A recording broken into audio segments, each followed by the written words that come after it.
tardes. Muchísimas gracias, doctor Beltrán, por esta muy, pero muy gentil invitación, la oportunidad de acompañarles. Les confieso que al principio de la tarde me preguntaba, última conferencia, enfrentado con enteroscopia, 3 personas. No, de verdad les agradezco muchísimo la paciencia de estar acompañándonos en el simposio de hepatología. La albúmina. La albúmina es utilizada en medicina desde la década de los 40. La primera vez que se utilizó fue en la Segunda Guerra Mundial, básicamente para tratar soldados durante el ataque a Pearl Harbor, quemaduras extensas, y no había derivados de sangre que alcanzaran. Desde entonces, su principal uso ha sido como expansor plasmático. Ello ha derivado obviamente en que la mayor parte de los estudios de albúmina se han hecho en cuidado crítico. Pero en cuidado crítico ha pasado por varias épocas en las cuales ha cambiado un poco la percepción del uso de esta sustancia. Fíjense que a finales de los años 90, un estudio Cochrane importante mostraba que utilizar albúmina en cuidado crítico significaba que los pacientes morirían más. Luego, un estudio 3 años más tarde mostró prácticamente lo mismo, y fue solamente hasta el año 2004 el estudio SAFE, publicado en New England Journal, un estudio australiano y de Nueva Zelanda, mostró que probablemente no era tan útil como se pensaba comparado con solución salina, pero tampoco mataba más rápido a los pacientes. Aquí sí se identificó básicamente que los pacientes con trauma craneoencefálico no debía utilizarse y que en shock séptico había una puerta de pronto en que se podía emplear. El año pasado se publicó un estudio muy esperado, el estudio ALBIOS, en sepsis severa con shock séptico, y nuevamente fue un poco decepcionante. Realmente comparado con solución salina no existe diferencia de emplear coloides versus cristaloides. Y hay un metaanálisis muy grande con 18,000 pacientes, con 14 estudios publicados en Annals of Internal Medicine que prácticamente confirma el mismo resultado. Sin embargo, en shock séptico que no responde a cristaloides probablemente sería una buena indicación. Todo esto lleva a algo que está sucediendo este año, y por lo cual le agradezco al doctor Beltrán la invitación, y es que están glosando el uso de albúmina en cuidados intensivos. ¿Por qué? Porque realmente la utilidad es muy precisa y muy restringida, y como expansor de primera línea probablemente no tiene una clara indicación. Pero, ¿qué es la albúmina? La albúmina es una proteína que se produce en el hígado exclusivamente, más o menos a una tasa de 10 a 15 gramos diarios, y sorprendentemente solo el 20-30% de hepatocitos produce albúmina. O sea, hay una reserva enorme que en casos o condiciones de estrés entra a funcionar. Esta proteína representa el 50% de las proteínas plasmáticas.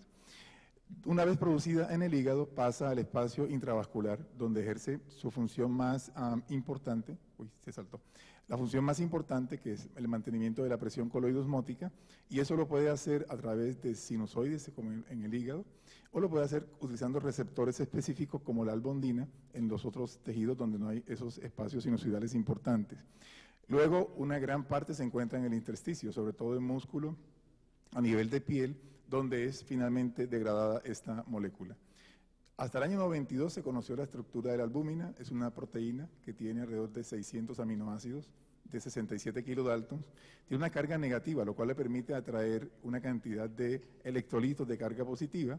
Se conoce el gen que la codifica en el cromosoma 14.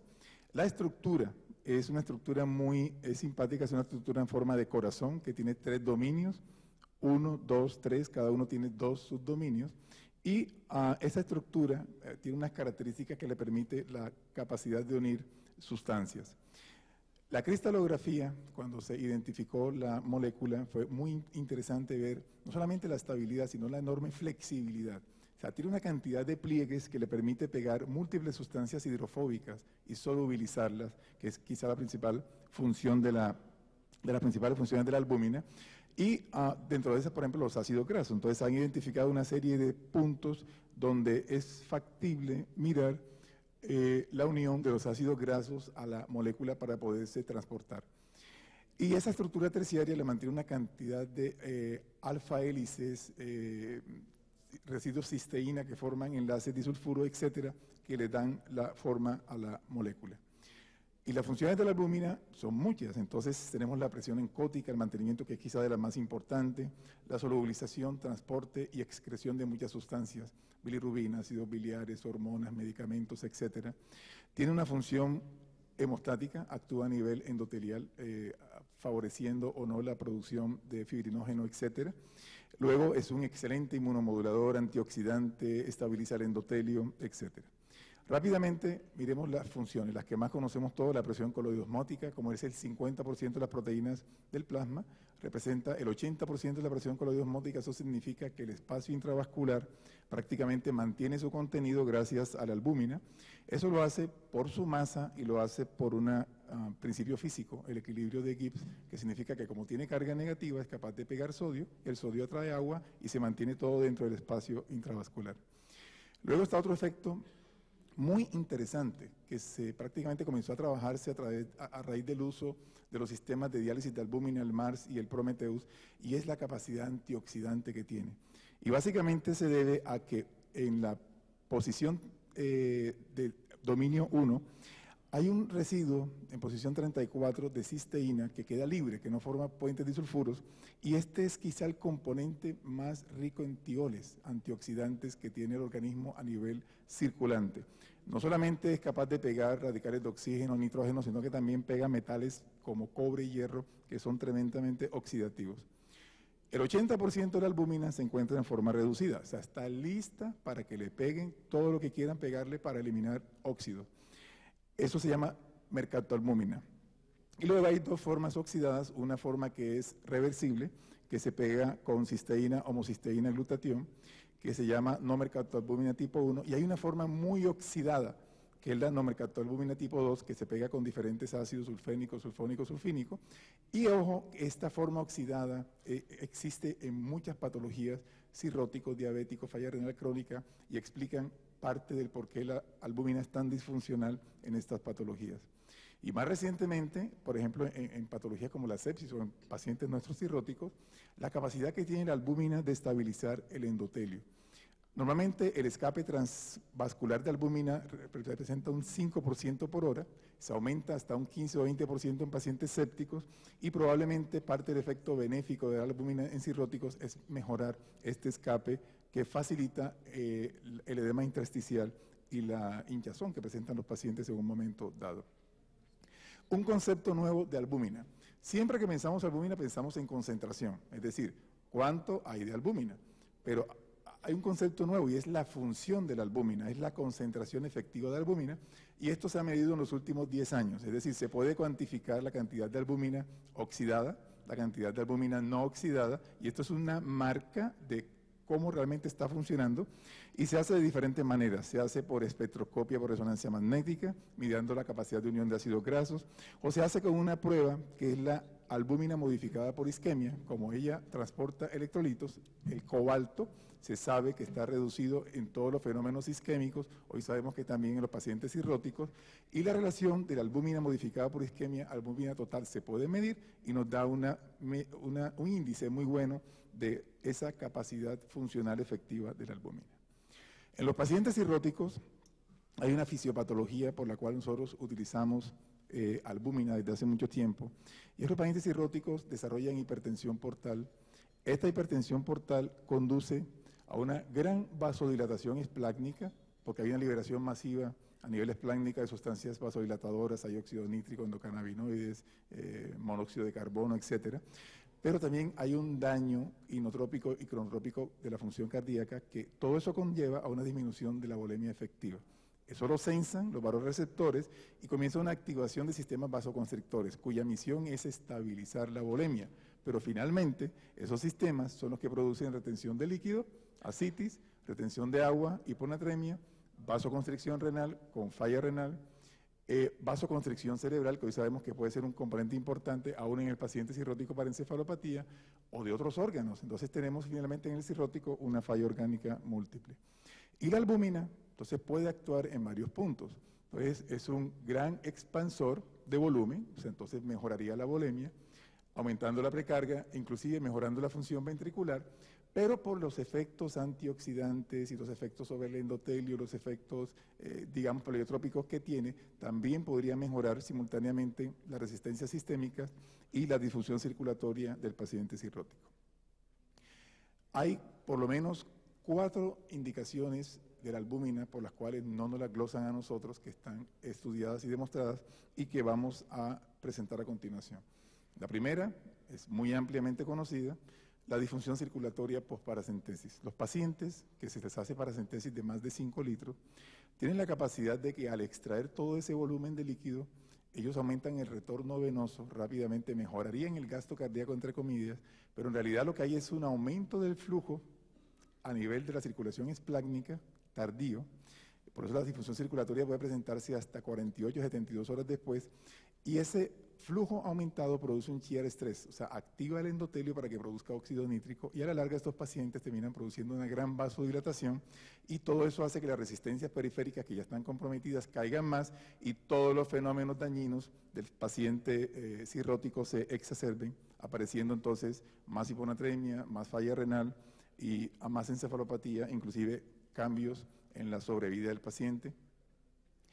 De los primeros estudios publicados sobre el uso de albúmina, este estudio de la doctora Ginés, muestra cómo comparando la albúmina contra dextrano y contra poligeline, fíjense, por debajo de 5 litros no hay prácticamente que preocuparse, o sea, no hay que colocar prácticamente nada, pero por encima de 5 litros es mucho mejor colocar albúmina que colocar otras cosas, porque las otras cosas que utilizamos, lo que ustedes quieren poner de nombre, no previenen como previene la albúmina de disfunción circulatoria.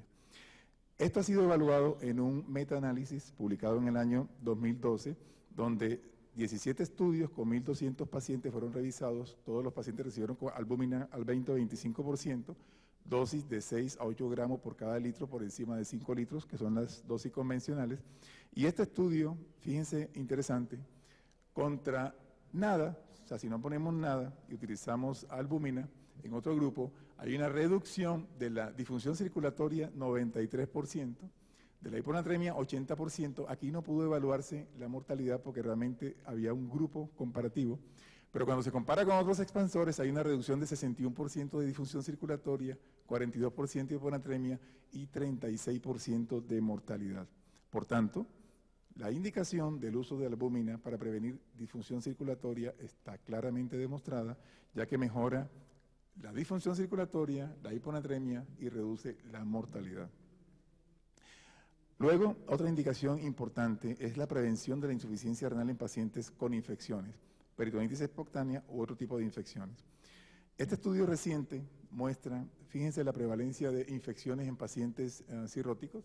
La más importante es peritonitis espontánea, infecciones de vías urinarias, bacteremia, neumonía, etcétera, pero sigue siendo la más importante por lo catastrófico, la peritonitis bacteriana espontánea. El problema de las infecciones es que todas tienden a llevar a una complicación y es la insuficiencia renal. La incidencia de insuficiencia renal puede ser en promedio 30%, pero cuando un paciente infectado desarrolla insuficiencia renal y esta es irreversible, la mortalidad puede ser del 60%. Por tanto, se convierte en una complicación significativa. La albúmina en estos casos puede actuar en varios puntos. Entonces, los pacientes con infecciones, hay una serie de productos bacterianos que son los patrones moleculares asociados a patógenos que pueden activar diferentes tipos de células con la liberación de citoquinas, mediadores como óxido nítrico, etcétera, radicales de oxígeno.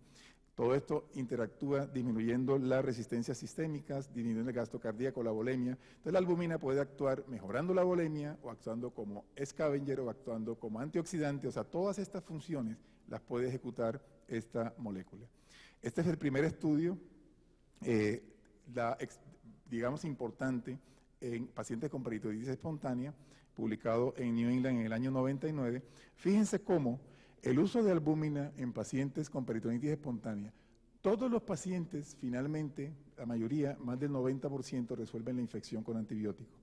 Pero aún resolviendo la infección, el 30% hacen falla renal, el 30% se mueren hospitalario y el 40% se mueren a 3 meses. Por tanto, el uso de albúmina lo que hace es, combinado con los antibióticos, reducir la falla renal, la mortalidad intrahospitalaria y a 3 meses. Las dosis, que son las más utilizadas en casi todos los ensayos, son 1.5 gramos kilo el primer día y a las 48 horas 1 gramo por kilo. Y este estudio básicamente fue confirmado por un metaanálisis que se necesitaba para poder dar todo el soporte para que fuera una ratificación de grado A. Este metaanálisis de Salerno, con 4 estudios bastante importantes, todos utilizan antibióticos más albúminas en diferentes esquemas, casi todos lo utilizan el primero y tercer día. Fíjense cómo hay una clara reducción de la falla renal de un 30 a un 8% y una disminución de la mortalidad de un 50%. Definitivamente, el uso de albúmina sí cambia la expectativa. La pregunta es, ¿por costos todo el mundo debería recibir con peritonitis espontánea albúmina? Probablemente no. Todo lleva a pensar que los pacientes con más falla hepática, con bilirrubina mayor de 4 o creatininas por encima de 1, son los que se beneficiarían de utilizarlo. Por lo tanto, si yo tengo una creatinina de 0,8, probablemente no lo utilizaría. Si tengo una creatinina de 1.2, probablemente sí debería utilizarla. Y nuevamente se observa cómo hay una clara tendencia a utilizar la albúmina, mejorando la falla renal y mejorando la mortalidad. En infecciones no PV había mucha más discusión. Fíjense, la prevalencia, neumonía e infecciones de vías urinarias probablemente son las más importantes. El primer estudio fue publicado en el año 2012, el estudio INFECIR 1, ya está en curso el INFECIR 2. Esto es más o menos la estadística. Este estudio realmente hubo una muy baja prevalencia de falla renal, por tanto fue muy complejo evaluar el endpoint final sobre digamos, si se reducía la falla renal y la mortalidad. Lo que se vio es que en el grupo de albúmina había una tendencia a que se reducía la falla renal, pero hasta allí, no se podía decir más nada. Y ya este año sale una publicación que probablemente nos deja a todos un poco más tranquilos. Es una publicación, un estudio multicéntrico francés, 25 centros. Fíjense, neumonía e infecciones de vías urinarias, utilizando el esquema del Clinic, que es 1.5 gramos el primer día y 1 gramo al tercer día. Y hay una interesante, la falla renal prácticamente, que es más o menos alrededor del 13-14%, no se reduce y probablemente tampoco hay cambios en la mortalidad. La sobrevida de los pacientes es mucho mejor que en los pacientes que no tienen peritonitis espontánea. La conclusión de este estudio, hasta ahora esperando el INFECIR, es que no se justifica para infecciones que no sean peritonitis espontánea utilizar albúmina. La tercera indicación es los pacientes con síndrome hepatorrenal y básicamente es debido a que en la fisiopatología la gran vasodilatación esplácnica, la disminución del volumen arterial efectivo, hace que se pueda combinar el uso de vasoconstrictores como la terlipresina con expansores como la albúmina. Ahora hay una nueva definición de insuficiencia renal. Por fin nos hemos puesto de acuerdo con los nefrólogos que nos venían machacando hace muchos años porque ellos tenían la definición de la KIN, y es que falla renal debe ser todo lo que aumente más de 0.3 miligramos en menos de 48 horas, y en realidad es cierto, los pacientes cirróticos que hacen eso probablemente se mueren más. Ahora, la intervención es lo que estamos mirando, en qué punto o no debe iniciarse. Por ahora, todos los estudios de hepatorrenal tipo 1 se hacen con la definición y han sido publicados con la definición clásica, que es el paciente que duplica, se aumenta al 100% la creatinina a un valor final por encima de 2.5 en 15 días, que es un cuadro bastante catastrófico. Evaluamos siempre que damos tratamiento, respuesta completa, lo ideal que baje la creatinina de 1.5, sigue siendo ese punto de corte mágico todavía para terapia, no para definir falla renal. Y utilizamos vasoconstrictores como la terlipresina, que es el más estudiado, noradrenalina o en Estados Unidos midrodina sumado con oxilotide. Este es un resumen de todos los estudios. Probablemente el estudio hasta ahora, el único publicado, donde se compara terli, albúmina, o sea, un vasoconstrictor con albúmina más un vasoconstrictor solo. Es un estudio que se hizo piloto con 21 pacientes, pero es un estudio que tardó 2 años para poderse completar. Y el estudio fue diseñado para tener 12 pacientes con terli y albúmina y después 12 pacientes con terlipresina. Hubo 13 en el grupo de terli y albúmina porque el jefe de cuidados intensivos, Anthony Mas, pidió un favor para alguien muy conocido de él, y hubo 8 en el grupo de albúmina, porque de terlipresina sola, porque lo que nos dábamos cuenta era que no funcionaba. Por tanto, al hacer ya el análisis y cortar el estudio, efectivamente hubo una mayor respuesta siempre que había albúmina, y las tablas de sobrevida mostraban definitivamente no solamente mejoría de la falla renal, sino mejoría de la sobrevida. Y esto recientemente metaanálisis Cochrane lo han confirmado. El uso de vasoconstrictores con albúmina mejora la insuficiencia renal, la revierte y disminuye la mortalidad. Sin embargo, solo hasta este mes salió la publicación de un estudio cabeza a cabeza. ¿Qué es mejor? ¿La terlipresina albúmina de los europeos o el imidodine octreotide albúmina de los americanos? Y todo apunta, y este estudio que fue encabezado por Paolo Angeli, tuvo a Camat de la Clínica Mayo, definitivamente los pacientes curan más su hepatorrenal dándoles terlipresina y albúmina que dándole imidodine octreotide, y los pacientes que tienen respuesta completa mejoran su sobrevida, inclusive, lo cual lo hace muy, muy interesante. Tan impactante fue el resultado que tuvieron que parar el estudio y los pacientes que no respondieron con el grupo de imidodine tuvo que dárseles terlipresina. Entonces, este es un estudio realmente que vale la pena mirar y que nos confirma que la terli probablemente es mucho más potente. Utilizada en infusión, no en bolos, que es una cosa que también cambió. En encefalopatía hepática, ya para finalizar, hay un estudio muy importante que muestra que comparado con solución salina más el manejo clásico rifaximirina lactulosa, probablemente puede mejorar más rápido la encefalopatía, pero a 3 meses la sobrevida fue claramente mejor, poniendo la albúmina a los pacientes hospitalizados con el mismo esquema durante la encefalopatía que utilizando solución salina enfrentado.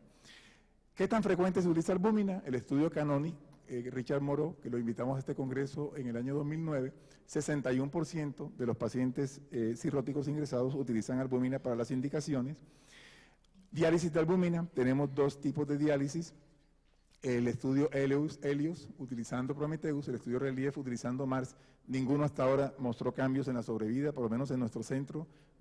El Prometheus, que entró con mucha fuerza, probablemente si yo estoy en un centro de trasplante lo puedo utilizar como una medida que me permite unos días más, pero si yo quiero esperar un poco más de 4 semanas no voy a tener ningún resultado, no valdría la pena tener esto. Conclusiones, la albúmina es más que un expansor plasmático, tiene una serie de funciones que cada día se demuestran. En los pacientes con disfunción circulatoria posparacentesis para prevenirla es muy útil, 6 a 8 gramos por cada litro por encima de 5 litros. En pacientes con peritonitis espontánea debe utilizarse, en pacientes con infecciones no peritonitis no vale la pena utilizarla. La combinación con vasoconstrictores permite revertir síndrome hepatorrenal y mejorar sobrevida de los pacientes, o sea que pueden llegar a un trasplante, inclusive muchos pueden sobrevivir sin trasplante. Queda la inquietud con la encefalopatía, es una inquietud bastante interesante, y lo mejor, por lo cual les decía, no nos glosan a nosotros, es que todos los estudios muestran mejoría de sobrevida utilizando la albúmina. Muchísimas gracias.